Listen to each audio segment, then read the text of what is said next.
Hello guys, this is अभय अग्रवाल और ये question number 58 है वर्क पावर एनर्जी की एक्सरसाइज का। A simple pendulum of length L having a bob of mass m is deflected from its rest position by an angle theta and is released।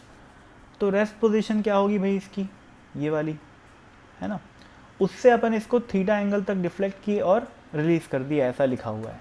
ठीक है।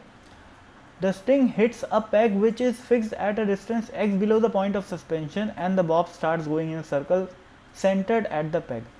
तो जब आप इसको release करोगे तो जब ये बॉल वापस जाएगी, ठीक है, इसके साथ साथ रस्सी भी वापस जाएगी, तो क्या होगा, रस्सी इस पैग मतलब होता है कांटी, है ना भाई, एक कांटी है वहाँ पर, तो कांटी से वो टकरा जाएगा और कांटी से जब रस्सी टकरा जाएगी तो होगा ये कि जैसे यहाँ पर टकरा गई तो ये वाला हिस्सा तो क्या हो गया, एक प्रकार से हिंज हो गया, ठीक है, और ये जो नीचे रस्सी बची ये क्या करेगी, आगे सर्कुलर मोशन में बॉब को लेके जाएगी, ठीक है ना, ऐसे करके सर्कल जाएगा और इस सर्कल का जो रेडियस है वो क्या हो जाएगा, इस रस्सी की लेंथ के बराबर, यानी कि पैग के नीचे वाली जितनी रस्सी है उसकी जो लेंथ है उसके बराबर जो है रेडियस ऑफ सर्कल हो जाएगा, जो कि हो जाएगा L माइनस एक्स, क्योंकि ये लेंथ x है तो ये लेंथ कितनी हो गई, L माइनस एक्स।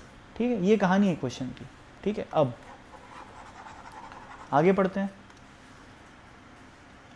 अब लिखा हुआ है कि पार्ट ए में assuming that initially the bob has a height less than the peg, show that the maximum height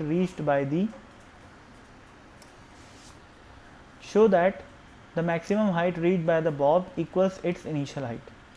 तो ये पैग है ना, और बोला है कि इनिशियली जो बॉब है वो पैग के हॉरिजॉन्टल लेवल से नीचे है, ठीक है, पैग से नीचे है और उसको रिलीज किया गया है, और ये शो करना है कि जब सर्कुलर मोशन स्टार्ट होगा, यानी कि जब रस्सी ऐसी ओरिएंटेशन में होगी तो सर्कुलर मोशन स्टार्ट हो गया, है ना भाई।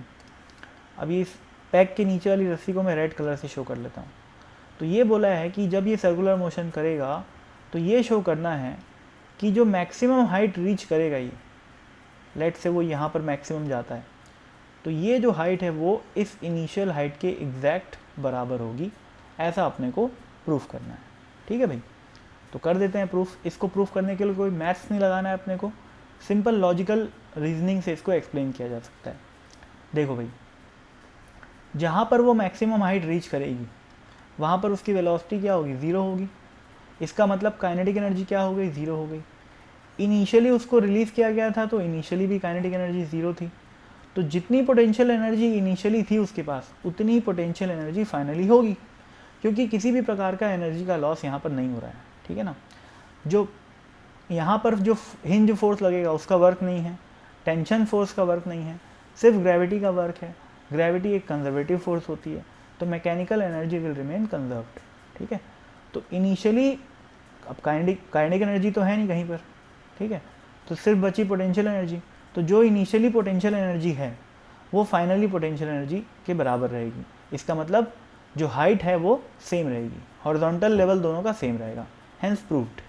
ठीक है, बस आप उसको इसमें एक चीज़ का ध्यान रखना है कि ये अगर इसको अपन इस पोजीशन से रिलीज़ किए हैं तो इसके पास इतनी वेलोसिटी नहीं होगी कि ये सर्कल को पूरा कंप्लीट कर पाए। क्यों नहीं होगी, ऑब्वियस सी बात है भाई, इसको रिलीज़ यहाँ से किया गया है, ठीक है, तो इस हाइट से ऊपर जाने का वैसे भी सवाल नहीं उठता। ये अभी अपन प्रूफ कर दिए, क्योंकि भाई अगर इस हाइट से ऊपर चले गया ये, इसका मतलब क्या हो जाएगा, ऐसे ऊपर नहीं जाएगा ये, अगर ये और ऐसे आगे चले गया तो ये पॉसिबल है क्या, बिल्कुल नहीं, क्योंकि ये violation of conservation of energy हो जाएगा। भाई यहाँ पर आके इसकी जो पोटेंशियल एनर्जी है वो यहाँ के बराबर हो गई, तो इससे ऊपर जाने का मतलब तो चमत्कार हो गया, एनर्जी कहीं से पैदा हो गई, ऐसा तो हो नहीं सकता। ठीक है, तो इस तरीके से पार्ट ए जो है लॉजिकली प्रूफ हो जाता है। अब पार्ट बी की बात करते हैं अपन। पार्ट बी में क्या लिखा हुआ है, if the pendulum is released with theta is equal to 90 degree, यानी कि इस पेंडुलम बॉब को यहाँ से रिलीज़ किया गया है जब ये थीटा 90 डिग्री है, ठीक है, and x is equal to L/2, तो ये जो x है वो L/2 है, ठीक है, find the maximum height reach by the bob above its lowest position before the string become slack. ठीक है भाई, देखते हैं क्या होएगा। पहली बात तो ये भी प्रूव अपने को पता होना चाहिए कि स्ट्रिंग स्लैक होगी या नहीं होगी। ठीक है, भले क्वेश्चन में मेंशन कर दिया है लेकिन अपने को पता होना चाहिए क्यों स्लैक होगी।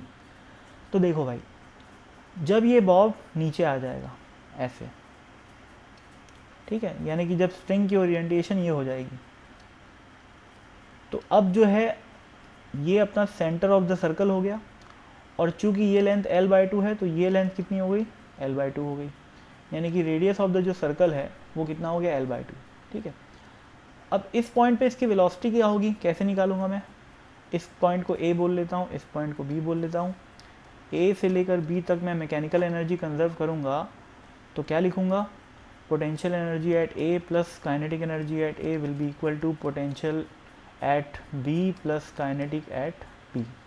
पोटेंशियल एनर्जी एट a निकालने के लिए मैं इस लेवल को रेफरेंस लेवल मान लेता हूँ, यानी कि जहाँ पर पॉइंट b है, ठीक है, ग्रेविटी का रेफरेंस लेवल मान लेता हूँ, और ये हाइट कितनी हो जाएगी, l हो जाएगी। तो at point a potential energy will become mg into L.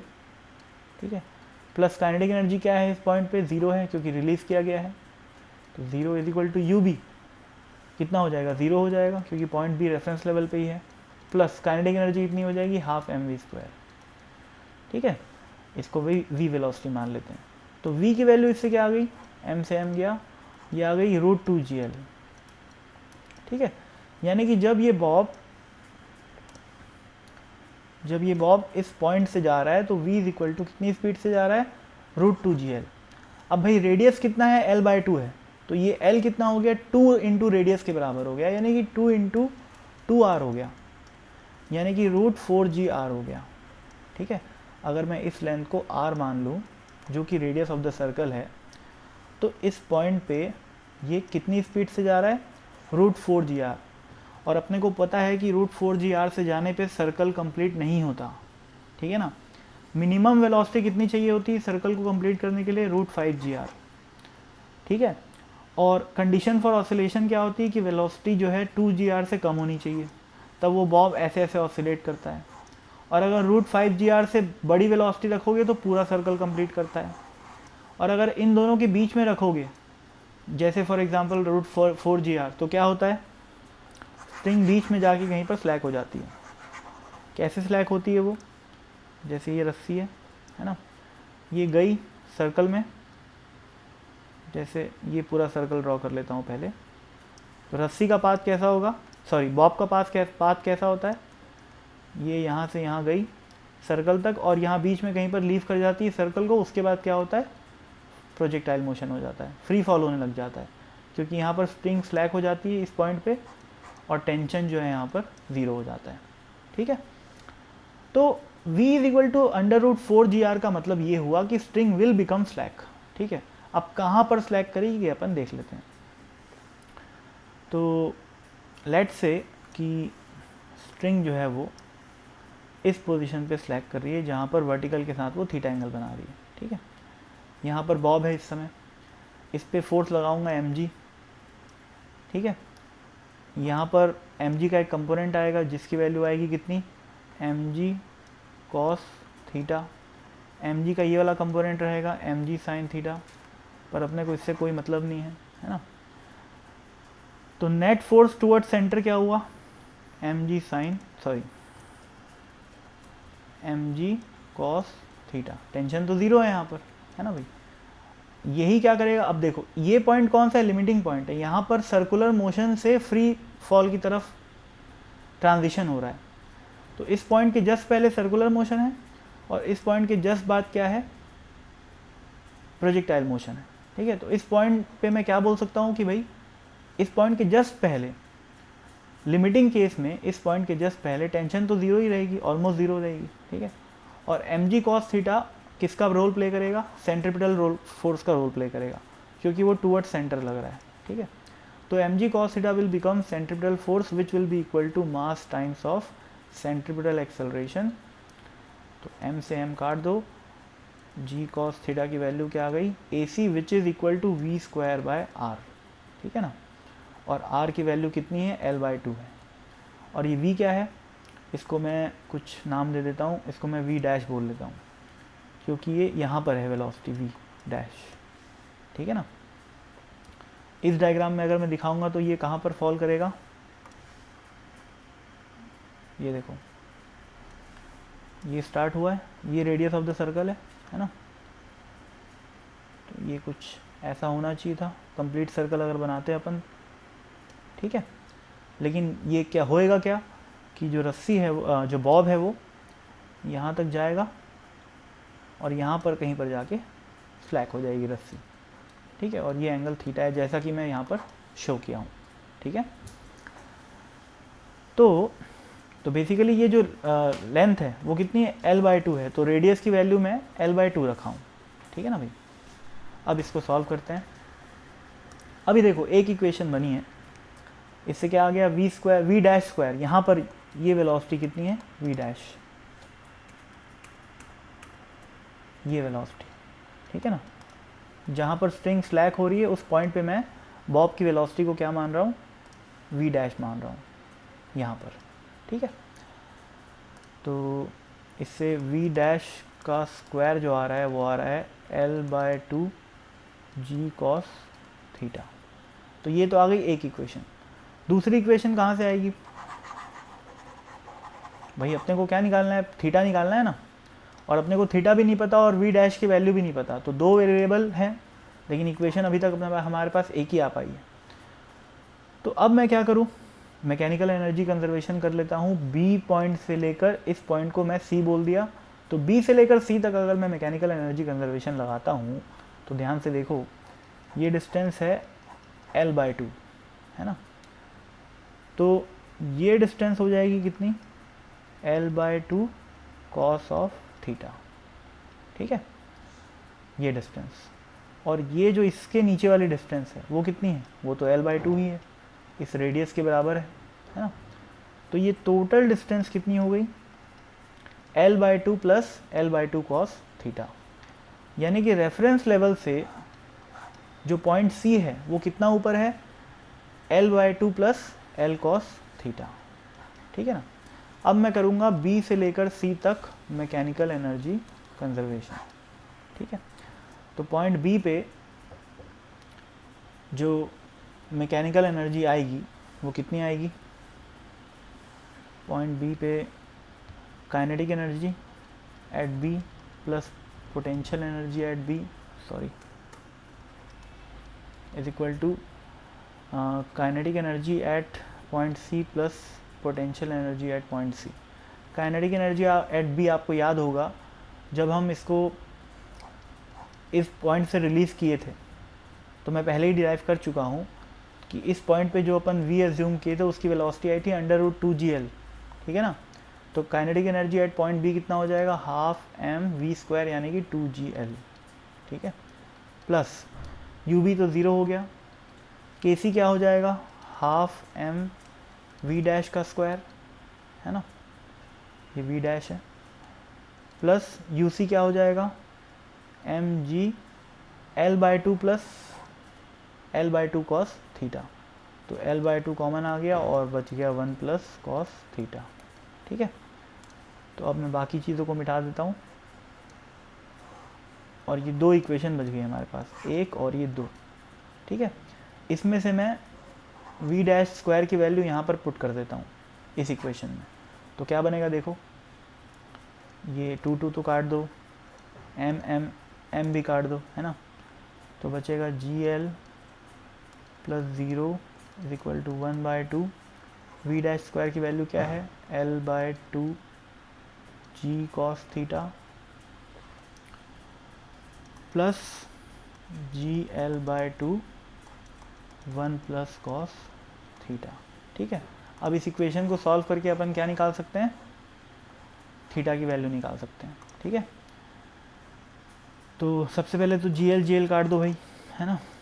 पूरी इक्वेशन को 4 से मल्टीप्लाई कर दो, तो यहाँ पर आ जाएगा 4 इज इक्वल टू, ये 2 गया और ये 2 गया, यहाँ पर 2 आ जाएगा, यहाँ पर 4 आ जाएगा, ठीक है। तो 4 is equal to cos theta plus 2 cos theta, है ना। तो इससे आ गया 2 is equal to 3 cos theta, इससे आ गया cos theta is equal to 2/3।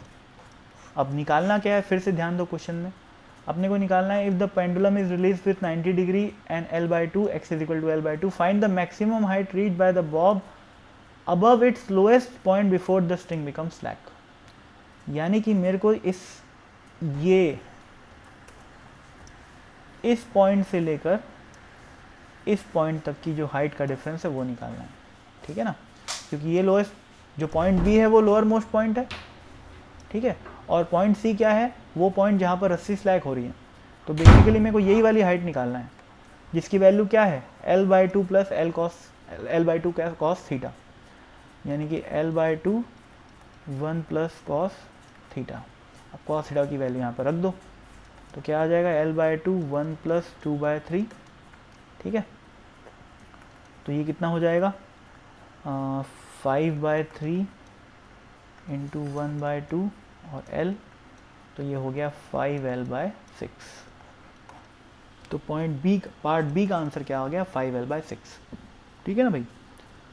तो सी और बी के जो बीच की जो वर्टिकल हाइट का डिफरेंस है वो 5L/6 है, ठीक है। तो पार्ट बी सॉल्व हो गया भाई। अब पार्ट सी की बात करते हैं, है ना। पार्ट सी की बात करते हैं अब। पार्ट सी में लिखा हुआ है find the minimum value of x/L for which the bob goes in a complete circle about the peg when the pendulum is release from theta is equal to 90। यानी कि फिर से अपन इस पेंडुलम को 90 डिग्री से रिलीज़ किए, तो अपने को पता है कि लोअर मोस्ट पॉइंट पे इसकी जो वेलोसिटी होगी वो कितनी होगी √2gl, है ना। अब इस बार जो है x की वैल्यू L/2 नहीं लिखी हुई है, बल्कि अपने को x/L का एक ऐसा रेशियो निकालना है, एक मिनिमम रेशियो निकालना है, सो दैट कि जो ये बॉब है वो कंप्लीट सर्कल करे, ठीक है ना। जबकि पार्ट बी में जब अपन x की वैल्यू L/2 रखे थे तो सर्कल कंप्लीट नहीं हो पा रहा था। तो क्या किया जाए, सबसे पहले देखते हैं कि होएगा क्या। आप x को जितना बड़ा रखोगे, जैसे अपन x L/2 से बड़ा रख दिए, है ना, जितना अपन x को बड़ा रखेंगे उतना जो रेडियस ऑफ द सर्कल है, जैसे मान लो यहाँ पर पैग रख दिए अपन, है ना, पैग को मैं रेड कलर से बना लेता हूँ, यहाँ पर कांटी है, तो इस बार जो रेडियस ऑफ सर्कल है वो छोटा हो गया, ठीक है। तो इसको जो सर्कल है करना है कंप्लीट, वो ऐसा सर्कल कंप्लीट करना है। इसकी रेडियस मान लेता हूँ r है, और अपने को पता है सर्कल को कंप्लीट करने के लिए लोअर मोस्ट पॉइंट पे जो वेलोसिटी चाहिए होती है वो 5gr चाहिए होती है, √5gr। तो r जितना छोटा रहेगा, ठीक है, r जितना छोटा रहेगा उतना चांस बढ़ जाएगा कि बॉडी ये जो बॉब है वो सर्कल को कंप्लीट करे। तो r जितना छोटा उतना सर्कल को कंप्लीट करने की प्रोबेबिलिटी बढ़ गई, ठीक है। और r को छोटा करने के लिए x को क्या करना पड़ेगा, बढ़ाना पड़ेगा, ठीक है ना। अब x को बढ़ाते बढ़ाते अपने को इतना बढ़ाना है कि जो x/L का रेशियो है वो इतना आ जाए कि ये जो पार्टिकल है वो सर्कल को कंप्लीट करे ही करे, ठीक है ना भाई। तो x/L की मिनिमम वैल्यू अपने को निकालनी है, ठीक है। अब x/L की मिनिमम वैल्यू मतलब x की मिनिमम वैल्यू निकालेंगे तभी x/L की मिनिमम वैल्यू आएगी, ठीक है ना भाई। तो निकाल लेते हैं भाई। मान लेता हूँ कि यहाँ पर अपन मान लेते हैं कि इस बार पूरा यहाँ तक है, ठीक है, और यहाँ पर बॉब है और रस्सी की रेडियस जो है वो बिल्कुल छोटी सी है, ठीक है, और ये डिस्टेंस कितनी हो जाएगी L-x, ठीक है।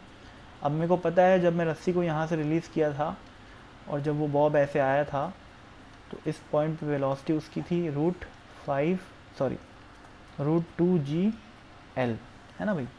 अब अगर मेरे को सर्कल को कंप्लीट करना है तो √2gl should be greater then और इक्वल टू √5gr, ठीक है ना भाई, तभी सर्कल कंप्लीट होगा, सीधी सी बात है, ठीक है। इसका मतलब क्या हो गया, √2gl should be greater than equal to 5gr। अब r की वैल्यू क्या है, l माइनस एक्स है, ठीक है, g से g काट दो भाई, तो 2l should be greater than equal to 5l minus 5x, है ना। इसका मतलब 3l should be less than equal to 5x by 5x, है ना। इस 5x को इधर ले आया और 2l को इधर ला के माइनस कर दिया, ठीक है। तो इसका मतलब x by L should be greater than equal to 3/5। इसका मतलब x बाई एल की कम से कम इतनी वैल्यू होनी चाहिए, यानी कि मिनिमम वैल्यू 3/5 होनी चाहिए, तभी जाके वो सर्कल को कंप्लीट करेगा, ठीक है ना। इससे छोटी वैल्यू पे सर्कल कंप्लीट नहीं होगा, क्योंकि ये साफ साफ मैथ्स अपने को बता रही है कि x by L should be greater than equal to 3/5, और ये कंडीशन मैं कहाँ से लाया हूँ, यहाँ से, और this is the condition required to complete the circle. इस कंडीशन को यूज़ करके ये कंडीशन आई, ठीक है ना, जो कि बोल रही है कि x की वैल्यू अगर 3/5 से छोटी हो गई तो सर्कल कंप्लीट नहीं होगा। तो x बाई एल की मिनिमम वैल्यू क्या हो गई, 3/5 विच इज़ 0.6, ठीक है। तो पार्ट सी इस तरीके से सॉल्व हो जाता है, ठीक है। समझना बस यही है कि x को जितना बढ़ाओगे, ठीक है ना, ये वाली जो रेडियस ऑफ द सर्कल है वो कम होती जाएगी और सर्कल को कंप्लीट करने की प्रोबेबिलिटी बढ़ती जाएगी, और x को अगर कम करोगे तो रेडियस ऑफ द सर्कल बढ़ते जाएगा और सर्कल को कंप्लीट करने की प्रोबेबिलिटी घटते जाएगी। इसीलिए क्वेश्चन में x बाई एल की मिनिमम वैल्यू पूछा हुआ है, ठीक है ना भाई। तो काफ़ी लंबा क्वेश्चन था ये भी, बट स्टिल अगर शॉर्ट एक एक पार्ट में सॉल्व किया जाए तो कोई बहुत बड़ी बात नहीं है, है ना। सारे कॉन्सेप्ट्स एग्जैक्टली वही हैं जो अपन अभी तक लगाते आए हैं। Mechanical energy conservation, circular motion में जो F centripetal is equal to mass into A centripetal होता है वही, है ना भाई। और स्लैकिंग की जो कंडीशन होती है कि वहाँ पर टेंशन इज इक्वल टू 0 होना चाहिए, वही सब यूज़ किए हैं, कुछ नया नहीं किए हैं अपन, ठीक है। बस कई कॉन्सेप्ट्स का मिक्सचर है, इसलिए क्वेश्चन लंबा है और कुछ नहीं, ठीक है। तो I hope the question was clear to you. Keep watching these videos and keep solving SC Verma. Thank you.